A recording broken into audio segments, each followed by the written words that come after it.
नमस्कार मित्रों, astro Arvind Shukla channel में आपका बहुत बहुत स्वागत है।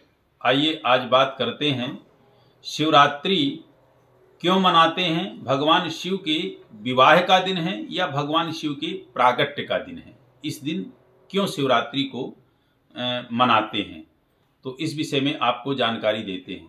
आप इस चैनल को लाइक करें, सब्सक्राइब करें, ताकि आपको ज्योतिष और व्रत पर्व आदि से जुड़ी जानकारियां समय समय पे प्राप्त होती रहें। तो आपको बताते हैं कि शिवरात्रि का क्या अपना विशेष महत्व है और क्यों मनाते हैं। देखिए, शिवरात्रि को महारात्रि कहा गया है। और क्या कहा गया है? महारात्रि। कालरात्रि महारात्रि मोहरात्रिश्च दारुणा। तो ये कौन सी रात्रि है? महारात्रि, मतलब महाभगवान शिव की रात्रि।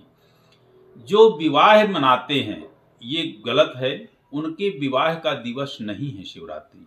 शिवरात्रि उनके प्रागट्य का दिवस है। उनके विवाह तो बहुत हुए हैं, ऐसा नहीं कि शिवरात्रि को ही विवाह का दिवस मनाते हैं। विवाह तो बहुत हुए हैं।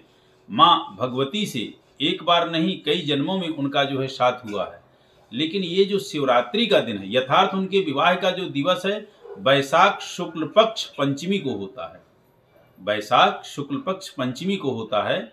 ये जो रात्रि है ये भगवान शिव के प्राकट्य की रात्रि है। भगवान शिव जो लिंग में प्रकट हुए थे, जो अग्निलिंग से स्थूल एक छोटा शिवलिंग प्रकट हुआ, उसकी यह रात्रि है। जब इस शिवलिंग का पूजन ब्रह्मा और विष्णु दोनों ने किया। प्रथम शिवलिंग का जो पूजन किया है भगवान शिव के, उसका पूजन ब्रह्मा और विष्णु दोनों ने मिलकर किया। तभी से वहां भगवान शिव ने यह वरदान दिया कि अब इस मृत्यु लोक में, अब इस भूमंडल में मेरे शरीर का पूजन ना होकर के मेरे लिंग का ही पूजन होगा।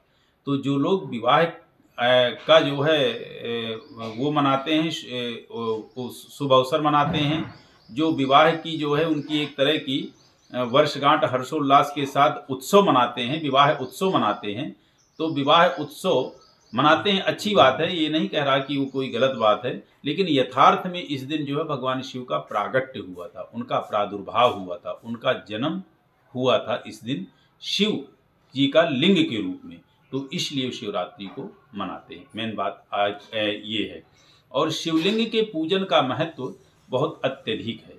इसीलिए भगवती यानी माँ पार्वती ने उस शिव जी के लिंग को अपने कर में धारण कर रखा है, अर्थात अपने हस्त कमल में उनके शिवलिंग को धारण कर रखा है। जो आप जलहरी देखते हैं, जलहरी माँ पार्वती का कर है, हाथ है।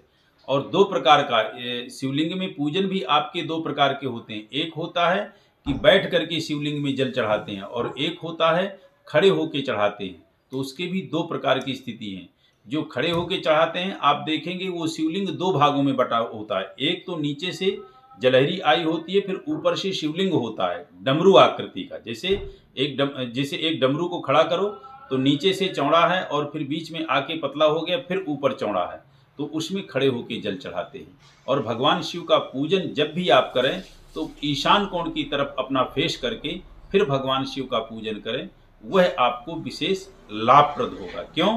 क्योंकि भगवान शिव का जो वास है वो ईशान कोण में वास है। तो ईशान कोण की तरफ फेस करके भगवान शिव का पूजन करें, आपके जो भी मनोरथ होंगे निश्चित रूप से वह आपके पूरे होंगे। और इस बार जो शिवरात्रि है इसी राशि पे संयोग है कि शनि भी इसी जो है तो राशि पे हैं, और सूर्य भी इसी कुंभ राशि पे हैं, अर्थात पिता और पुत्र दोनों एक ही राशि पे हैं। जो व्यक्ति इस शिवरात्रि को अनन्य भाव से, भक्ति भाव से भगवान शिव का पूजन करेंगे, उनके जन्म कुंडली में यदि किसी भी प्रकार की सूर्य ग्रह की अरिष्टता है, किसी भी प्रकार की शनि ग्रह की अरिष्टता है, तो निश्चित रूप से वह अरिष्टता शांत होगी।